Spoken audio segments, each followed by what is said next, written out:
people to Rotary. 2 of those 10 were sponsored to the Rotary Club of Bagada, while 1 was sponsored to the Rotary Club of Maryland.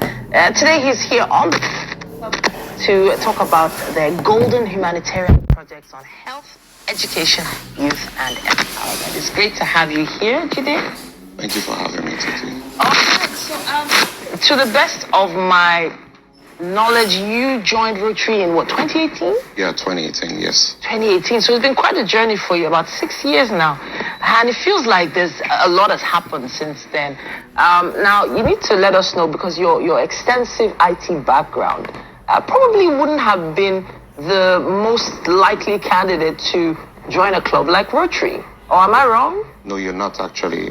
Interestingly, I like to think of myself as an accidental Rotarian. I was never meant to be. But since joining, I've served as the secretary of my club, I've served as the vice president, and currently serving as the president of the club for 2024-2025. And then I'm here to talk about some of the humanitarian projects that we have at hand, and how we could also potentially grow a membership for the club. Okay. So growing membership for the club, so in my opinion, because I've known about Rotary for many years, but it did feel like it was becoming a sort of outdated notion. Work they do over there to simmer down. Why do you think that is, and what are your club and different branches doing to rectify that? So that's because we don't tell enough of stories about what we do as Rotary, and that's one of the reasons why I'm here. It would surprise you to know that we had that from a laboratory for a public secondary school for children between the classes GSS 1 to GSS 3. Okay. They do not have ICT laboratory. Because of Rotary, we are going to be building for them a state-of-the-art ICT laboratory powered with solar.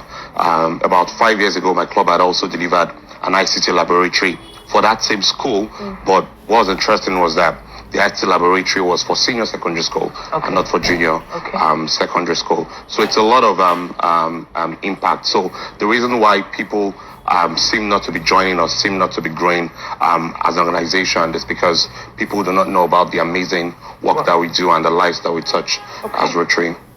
So, the times have really changed.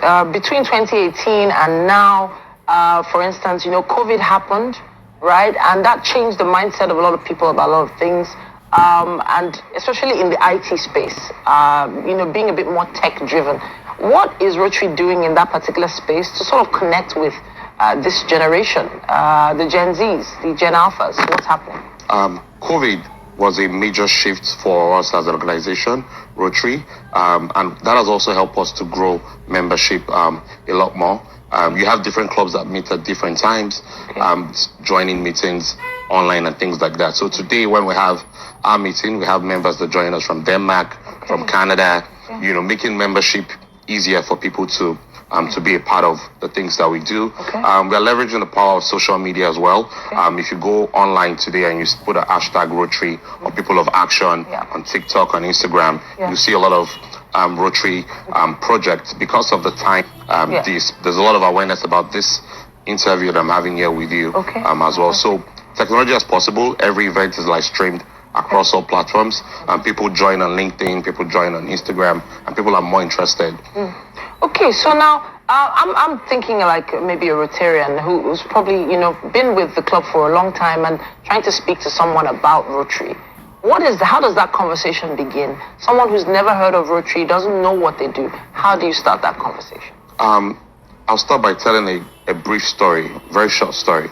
Almost 16 years ago, someone walked into our club, and she was a bit downcast, and one of the members engaged with her, and she said the reason why she's downcast is because a couple that had been waiting for a baby for 8 years eventually lost had the baby, but there were no incubators at the facility, and then the baby were going to die.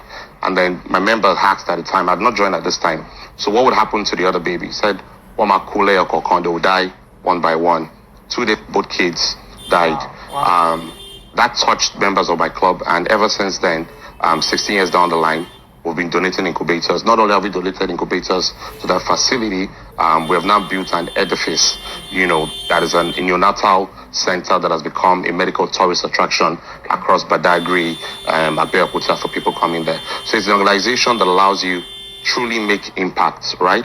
And then you can make impact with your time, you can make impact with your talent, you can make impact with your treasure. So it's largely about giving back. And when you've worked and you've done so much, the only way through which you could be fulfilled is by the amount of lives that you could touch. You might not be able to do it individually by yourself, but through a platform like Rotary, it allows you to be able to touch so many lives and have impact. So it's an organization that one should consider joining. You can serve with your time, you can serve with your talent, and you can serve with your treasure. That's amazing. I love the way you responded to that, to be honest. I want to sort of focus on the smaller Rotary clubs. So it's the worldwide body. And then there's the one you are president of, which is the one from Omole. All right. So what's different about Rotary? Okay, so quite a number of things are different. First things first, we're the first club ever to be a breakfast. The story that I told you was a story of something that was done by my small club, right? The High City Laboratory is also by my small club. Quite a number of things differentiate us. Not only are we touching lives of people out there, but we also pay attention to ourselves as individuals. So we show love and we also show care. We're having something we call the fun day where we play sports, tennis, football, tug of war, and all of that stuff. So while we're, touching lives and, touching humanity, we also take some time to have some fun while doing that at the same time. I have to say a big thank you to you for coming to talk to us about your club today. And really, good luck and Godspeed with all the future endeavors and activities and projects that you're working on. It's just mind-blowing what the club has been able to achieve over the past 100 years. Thank you so much for coming to talk. And that's probably giving you something to think. And tag us, Wake Up Nigeria TVC. All right, then, we have to take a quick break, everyone. But we'll be back after this.